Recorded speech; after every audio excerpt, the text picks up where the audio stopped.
Assalamualaikum warahmatullahi wabarakatuh. Selamat malam, salam sejahtera bagi kita semua. Puji syukur kita haturkan kepada Allah Subhanahu wa Ta'ala, dan salawat serta salam tak lupa tercurahkan kepada Nabi Muhammad SAW. Sebelum video pembelajaran ini dimulai, saya akan memperkenalkan kelompok saya terlebih dahulu. Perkenalkan, kami dari kelompok 8 yang beranggotakan saya Yunia Rahmani sebagai moderator, Fatima Naya Astuti sebagai pembaca materi, Realita sebagai pembaca materi. Di sini kami akan membahas materi mengenai akuntansi pajak atas penghasilan PSAK 46. Baiklah, langsung saja akan saya mulai. Materi yang pertama akan dibacakan oleh Realita. Kepada Realita kami persilakan. Baiklah, materi yang pertama, akuntansi pajak penghasilan berbasis PSAK 46.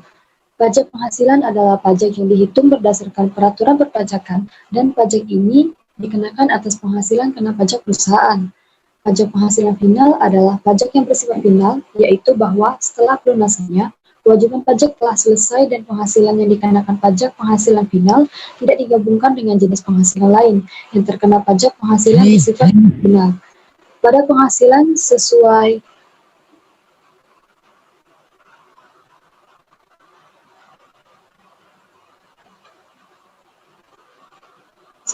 PSAK nomor 46 bertujuan mengatur perlakuan akuntan untuk pajak penghasilan, yaitu cara mempertanggungjawabkan konsekuensi pajak pada periode berjalan dan periode mendatang. Untuk yang pertama, nilai tercatat aset yang diakui pada neraca perusahaan atau pelunasan nilai tercatat liabilitas yang diakui pada neraca perusahaan. Yang kedua, transaksi-transaksi atau kejadian-kejadian lain pada periode berjalan yang diakui pada laporan keuangan perusahaan. Pajak penghasilan yang dimaksudkan adalah pajak yang dihitung berdasarkan peraturan perpajakan yang berlaku. Sebagaimana telah diuraikan di bab sebelumnya, pajak penghasilan dikenakan terhadap subjek pada pajak atas penghasilan yang diperolehnya dalam tahun pajak. PSAK 46 mengatur tentang perlakuan akuntansi pajak penghasilan. Prinsip yang diterapkan dalam PSAK 46 tersebut adalah sebagai berikut. Yang pertama, prinsip pengaturan timbulnya atau keberadaan pajak tangguhan. Bila terjadi besar kemungkinan bahwa pemulihan aset atau pelunasan liabilitas akan mengakibatkan pembayaran pajak pada periode mendatang yang lebih besar atau kemungkinannya lebih kecil dibanding pembayaran pajak sebagai akibat pemulihan aset atau pelunasan liabilitas yang tidak memiliki konsekuensi pajak. Maka timbulnya liabilitas pajak tangguhan atau aset pajak tangguhan wajib diakui. Dengan demikian dapat terjadi yang pertama, bila suatu pos diperhitungkannya pada tahun pertama, tetapi dikenakan pajak atau dapat dikurangkan pada tahun pertama, besarnya utang pajak atau piutang pajak diperhitungkan pada tahun pertama. Lalu yang kedua, bila suatu pos diperhitungkan pada tahun pertama, tetapi tidak dikenal pajak atau dapat sebagai pengurangan, hal ini tidak ada konsekuensi pajak. Lalu yang kedua, prinsip peraturan perlakuan akuntansi untuk kepentingan konsekuensi liabilitas aset pajak tangguhan. Dalam prinsip inilah mengharuskan wajib pajak memperlakukan konsekuensi pajak dari suatu transaksi sama dengan cara wajib pajak memperlakukan transaksi tersebut, sehingga konsekuensi pajaknya dapat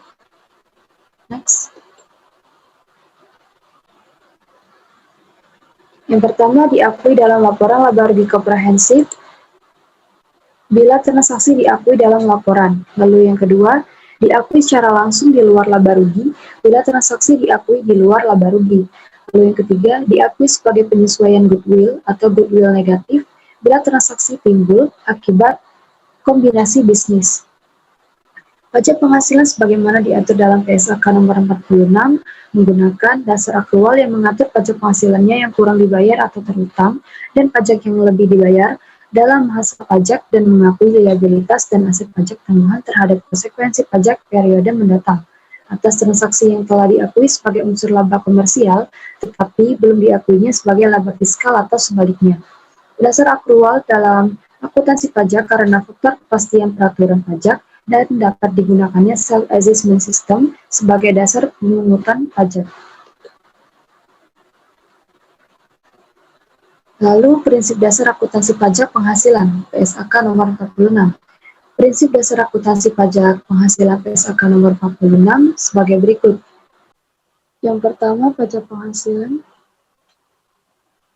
yang kurang dibayar tahun berjalan atau terutang diakui sebagai liabilitas pajak kini atau current tax liability.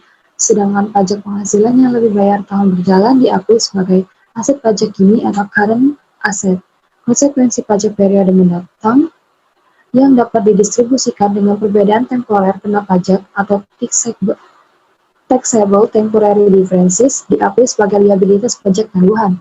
Sedangkan efek perbedaan temporer yang boleh dikurangkan atau deductible temporary differences dan sisa kerugian yang belum dikompensasikan diakui sebagai aset pajak tangguhan. Lalu yang ketiga, pengukuran liabilitas dan aset pajak didasarkan pada peraturan perpajakan yang berlaku. Efek perubahan peraturan perpajakan yang akan terjadi di kemudian hari tidak boleh diantisipasi atau diestimasikan. Lalu yang keempat, penilaian kembali. Aset pajak tangguhan harus dilakukan pada setiap tanggal neraca terkait dengan kemungkinan dapat atau tidaknya pemulihan aset pajak tangguhan direalisasikan dalam periode mendatang. Laporan neraca dan daftar perhitungan laba rugi sebagai laporan yang dihasilkan dari sistem akuntansi atau pembukuan, karena ada beberapa aturan yang berbeda, tentu akan menghasilkan hal berbeda dari sudut pandang, bahwa kedua jenis laporan keuangan tersebut mempunyai saling hubungan yang dikenal sudut pandang artikulasi, dan berikut perbedaannya. Yang pertama, standar akuntansi keuangan menggunakan pendekatan aset liabilitas atau asset liability approach. Yang kedua, undang-undang pajak menggunakan pendekatan pendapatan beban atau revenue expense approach. Pada mulanya, masalah pelaporan pajak penghasilan dalam laporan keuangan tidak menyajikan beban pajak penghasilan, tetapi hanya menyajikan dampak pajak penghasilan dalam neraca seperti uang muka pajak untuk pajak pendapatan atau pajak perseroan. Bersifat sementara karena surat ketetapan pajak belum diterima. Baiklah, materi selanjutnya akan dibacakan oleh Saudari Partina. Kepada Saudari Partina, dipersilakan. Dalam PSAK nomor 46, paragraf 77 memberi petunjuk yang memperkenankan kepada wajib pajak untuk memilih. Yang pertama, menghitung pajak penghasilan berdasarkan laba akuntansi, tetapi dengan menyajikan selisih pengaruh perhitungan tersebut dari pajak penghasilan yang terutang sesuai Undang-Undang Pajak. Yang kedua, menghitung pajak penghasilan berdasarkan laba fiskal atau penghasilan kena pajak. PKP tentu tidak menyajikan pengaruh di dalam neraca atau laporan posisi keuangan. Peraturan perlakuan akuntansi untuk pajak penghasilan sebagaimana diatur dalam PSAK nomor 46 menekankan yang pertama, mempertanggungjawabkan konsekuensi pajak pada periode berjalan atau periode mendatang untuk pemilihan nilai tercatat aset dan pelunasan nilai tercatat liabilitas yang disajikan di neraca. Transaksi atau peristiwa lain dalam periode berjalan yang diakui dan disajikan di laporan keuangan komersial. Yang kedua, pengakuan aset pajak tangguhan yang berasal dari sisa kerugian yang belum dikompensasi, penyajian pajak penghasilan di laporan keuangan komersial. Dengan PSAK nomor 46 inilah, bertujuan mengatur perlakuan akuntansi pajak penghasilan yang meliputi pengakuan penilaian, penyajian, dan pengungkapan pajak penghasilan serta pengaruhnya, karena faktor beda tetap dan beda waktu akan mengakibatkan koreksi fiskal.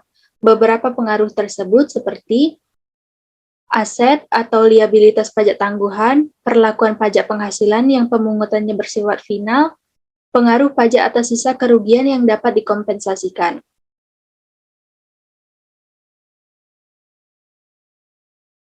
Perbedaan temporer. Perbedaan temporer dimaksudkan sebagai perbedaan antara dasar pengenaan pajak atau tax base dari suatu aset atau liabilitas dengan nilai tercatat pada aset atau liabilitas yang berakibat pada perubahan laba fiskal periode mendatang. Perbedaan temporer ini berakibat harus diakuinya aset atau liabilitas pajak tangguhan. Hal ini dapat terjadi pada kondisi pertama, penghasilan atau beban yang harus diakui untuk menghitung laba fiskal atau laba komersial dalam periode yang berbeda. Yang kedua, goodwill atau goodwill negatif yang terjadi saat konsolidasi. Yang ketiga, perbedaan nilai tercatat dengan tax base dari suatu aset atau liabilitas pada saat pengakuan awal. Yang keempat, bagian dari biaya perolehan saat penggabungan usaha yang bermakna akuisisi dialokasikan ke aset atau liabilitas tertentu atas dasar nilai wajar. Perlakuan akuntansi demikian tidak diperkenankan oleh Undang-Undang Pajak. Selanjutnya, perbedaan tetap. Seperti yang telah disampaikan pada uraian bab rekonsiliasi laporan keuangan, bahwa perbedaan tetap atau permanent difference timbul sebagai akibat adanya perbedaan pengakuan beban dan pendapatan antara pelaporan komersial dan pajak fiskal. Akibat dari perbedaan ini berakibat juga pada laba komersial dan laba fiskal sebagai dasar menghitung pajak terutang.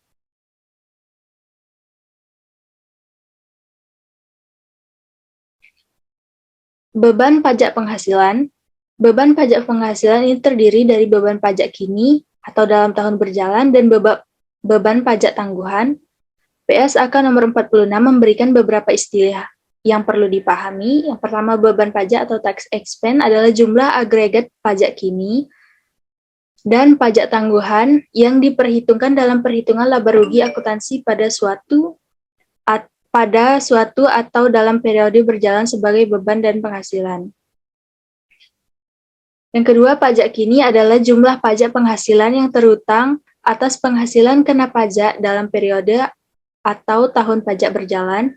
Jumlah pajak kini sama dengan beban pajak yang dilaporkan dalam SPT. Yang ketiga, pajak penghasilan adalah pajak yang dihitung berdasarkan peraturan perpajakan dan dikenakan atas penghasilan kena pajak perusahaan atau penghasilan objek pajak terpasal 17 Undang-Undang Pajak Penghasilan. Yang keempat, laba akuntansi adalah laba atau rugi bersih dalam suatu periode akuntansi sebelum dikurangi beban pajak, laba rugi sebelum pajak. Yang kelima, laba atau rugi fiskal atau penghasilan kena pajak adalah laba atau rugi dalam suatu tahun pajak yang dihitung berdasarkan peraturan perpajakan dan menjadi dasar perhitungan pajak penghasilan yang terutang dalam tahun pajak berjalan.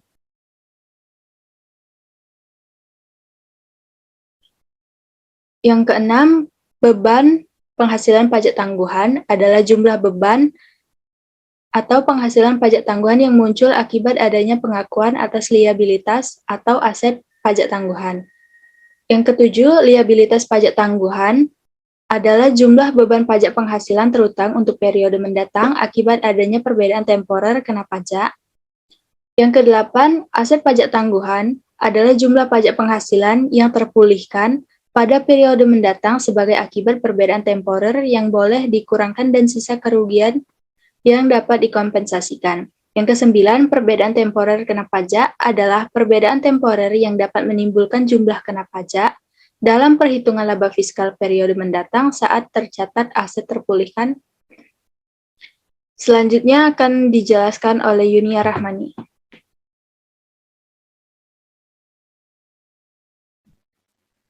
Pajak kini dan pajak tangguhan. Pajak kini sebagai beban pajak penghasilan yang dihitung berdasarkan tarif pajak dikalikan dengan penghasilan kena pajak. Dengan memperhatikan sifat penggunaannya dapat dikelompokkan menjadi pajak penghasilan yang pengenaan pajaknya tidak final dan pajak penghasilan yang pengenaan pajaknya final. Perhatikan pasal 4 ayat 2 Undang-Undang Pajak Penghasilan. Contoh sederhana, perbedaan temporer ini yaitu adanya penilaian persediaan yang berbeda melalui metode penilaian persediaan, atau adanya perbedaan metode yang digunakan dalam menghitung penyusutan aset tetap terwujud. Oleh karena itu, secara garis besar, dalam menetapkan beban pajak tangguhan dan pengaruhnya terhadap aset atau liabilitas pajak tangguhan diperlukan, yang pertama, melakukan identifikasi perbedaan temporer dan kompensasi kerugian periode mendatang. Yang kedua, mengukur dan menetapkan jumlah liabilitas pajak tangguhan untuk perbedaan temporer kena pajak dengan menetapkan tarif pajak yang berlaku. Yang ketiga, mengukur atau menentukan jumlah aset pajak tangguhan untuk perbedaan temporer yang dapat dikurangkan dan sisa kerugian yang dapat dikompensasi dengan menerapkan tarif yang berlaku. Selanjutnya yaitu pajak tangguhan. Pajak tangguhan akan menimbulkan liabilitas pajak tangguhan, dan sebaliknya, pendapatan pajak tangguhan dapat menimbulkan aset pajak tangguhan. Liabilitas pajak tanggungan dapat terjadi apabila perbedaan waktu menyebabkan koreksi negatif yang berakibat beban pajak menurut akuntansi komersial lebih besar dibanding beban pajak menurut undang-undang pajak. Aset pajak tanggungan dapat terjadi apabila perbedaan waktu menyebabkan koreksi positif yang berakibat beban pajak menurut akuntansi komersial lebih kecil dibanding dengan beban pajak menurut pajak penghasilan. Sebagai contoh, tarif maksimum pajak penghasilan sesuai pasal 17 Undang-Undang Pajak Penghasilan 28%. Berikut contoh dengan mendasarkan pasal 17 Undang-Undang Pajak Penghasilan, yaitu tarif maksimum bagi wajib pajak orang pribadi 30% dan wajib pajak badan sebesar 25%. Berikut contoh soal data laporan keuangan PT Amanda tahun 2020 termasuk unsur koreksi adalah sebagai berikut. Yang pertama, laba komersial sebelum pajak sebesar 5 miliar. Yang kedua, koreksi positif atas beban pemberian natura 120 juta, pendapatan sewa 80 juta, penyusutan bangunan 240 juta, koreksi negatif amortisasi 400 juta, PPh pasal 25 140 juta.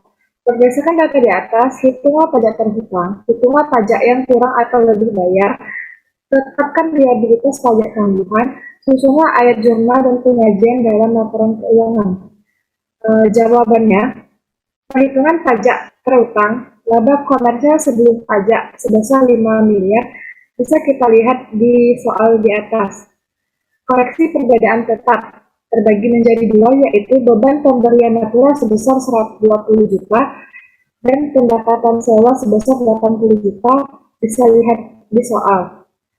Jumlahnya menjadi 200 juta dan dijumlahkan dengan perhitungan pajak terhutang, yaitu 5 miliar 200 juta.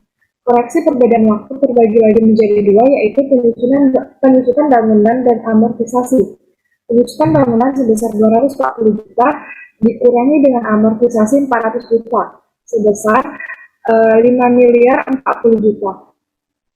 PPh terutang, total PPh terutang 25% dikali dengan 5 miliar 40 juta, hasilnya 1 miliar 260 juta. PPh yang harus dibayar yaitu 140 juta.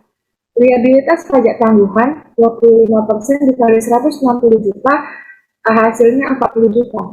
Ayat jurnal yang disusun, debit PPh badan sebesar 1 miliar 260 juta, beban pajak tanggungan sebesar 40 juta, kredit liabilitas pajak tanggungan 40 juta, PPh pasal 25 dibayar di muka sebesar 140 juta, PPh pasal 29 yang terutang sebesar 1 miliar 120 juta.